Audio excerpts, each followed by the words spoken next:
Other forces that influence value are the physical characteristics of the property. You know, we always say, what's the three most important characteristics of a property? Location, location, location. That's what we're talking about here with the physical characteristics. Is this property on a lake? Is it on an ocean?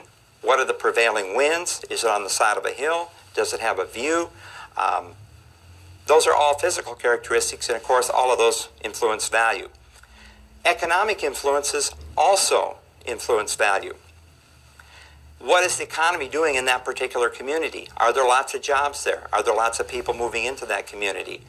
Are values going up? Are values going down? All of those, of course, affect value. Political or government regulations. The prime example that came to mind here was if you think about New York City. New York City has rent control. Now, rent control, of course, helps to keep those rents down to make it affordable for people, but it also keeps the values of the property down, because you know that an income-producing property is valued by the amount of income it produces. And so without the artificial rent controls, those rents would skyrocket and the values of those buildings would also go up. And then finally, social ideals. What we're talking about here is demographics. We're talking about the baby boomers. What are they buying today? Where are they retiring? We could talk about Generation X. We could talk about Gen Y. What are those people buying? What are singles? There's lots of singles in the marketplace today. That has to come in under this, the idea of social ideals. The mnemonic here is PEPS: physical, economic, political, and social.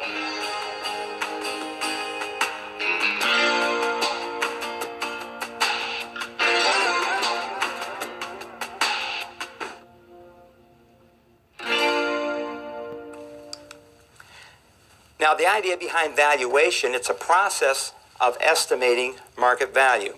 And we're going to go on and think a little bit more about that. When an appraiser starts trying to determine the value of a property, the first thing that he looks at is the highest and best use. And that's the use of a piece of land which produces the greatest, and note the bolded word here, net return to the owner. I'll give you an example. Say we have a prime corner within the city, and we put a gas station on that corner. And that gas station, you know, with a high price of gas, generates, I don't know, $2 or $3 million worth of sales a year. Lots of gross volume there. But, of course, with gas, he doesn't make a lot of money. If we take the same corner and we put a McDonald's on it, it generates $3 million worth of sales, but it generates a greater net return to the owner. So that McDonald's would be the highest and best use for that property. Now, the appraiser is also going to look at the principle of supply and demand. And that's, you know, a fairly easy principle to understand. If we increase the supply of a product and we hold the demand constant, the price is going to drop.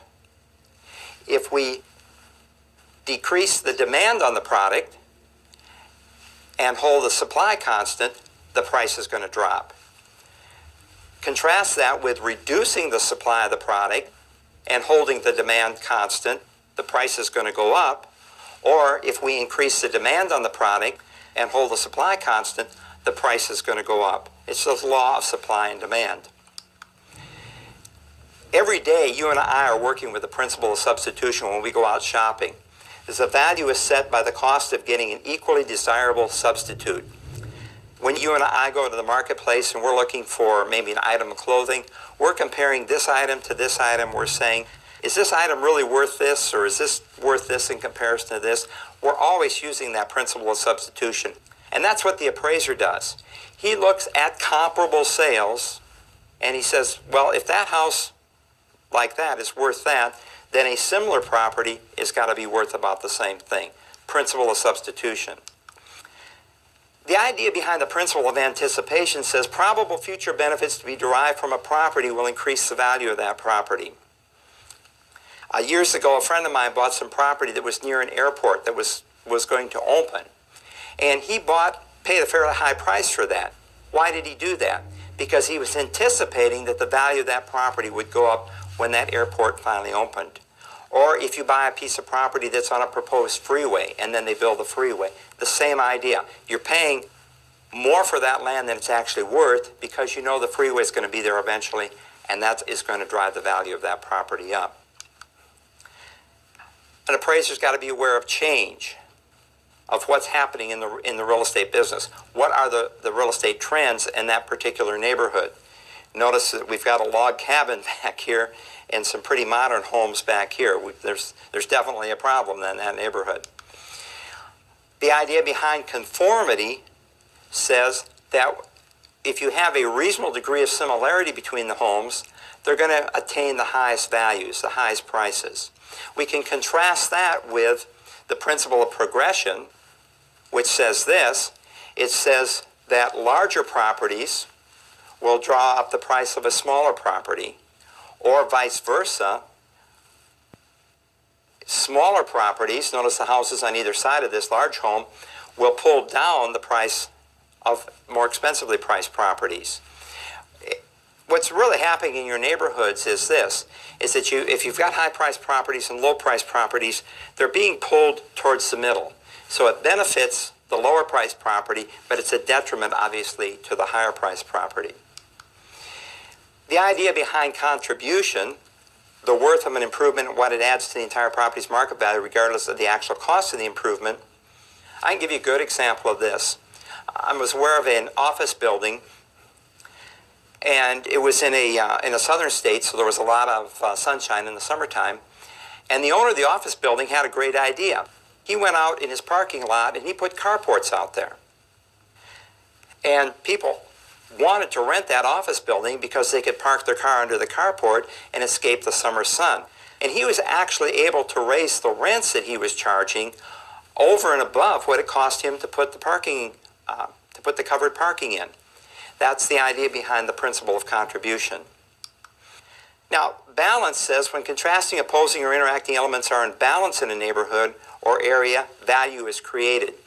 And so when you have a neighborhood that works, you have a balance of shopping and you have a balance of housing, and the transportation works in the neighborhood, and maybe there's bikeways and walkways and that, then you achieve value in that neighborhood.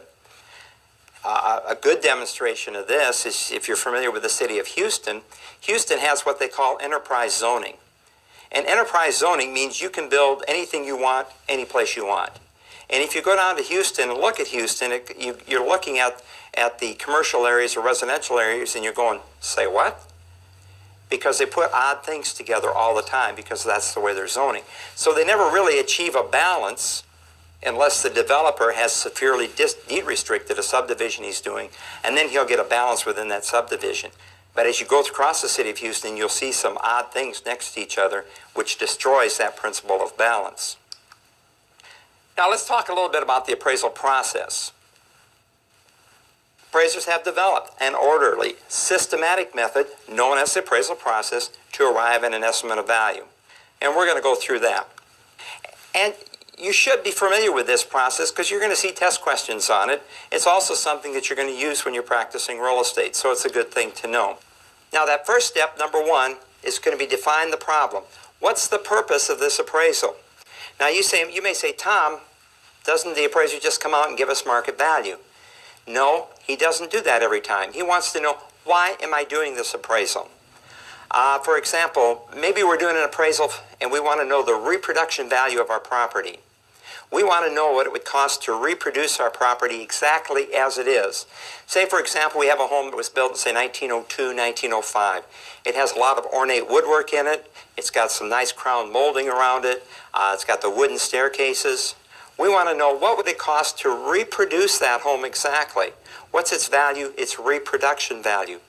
That's going to be one value of that house. Now, contrast that with the replacement value for the same property. If we're going to determine the replacement value, what's the appraiser going to look at? He's going to say, what would it cost to build this house brand new using modern construction techniques, modern materials? It's not going to be as well built as the older home, typically. And that replacement cost, that replacement value, is going to be a different value for that property. Say that you're getting your home and you need an appraisal on it for insurance purposes. That's going to be one value of that property. How about if you're going to tear that house down and build a new house there? That's going to be another value. What if, say you're the husband and you're getting a divorce and you have to pay your soon-to-be ex-wife the equity in that property. And so you have to get the property appraised. So you hire an appraiser to come out and appraise that property, and you tell him, man, I got to pay the equity on this property. You know, I'm kind of looking for a low value on this property. And then, of course, the soon-to-be ex-wife hires her own appraiser, gives him the same story, and what's she looking for? She's looking for a high value on that property. And of course, both of those are going to be legitimate values, and they're going to duke that out in court. But you see where the appraiser has to know what's the purpose of this appraisal before he can do the appraisal. Then he goes on to step 2.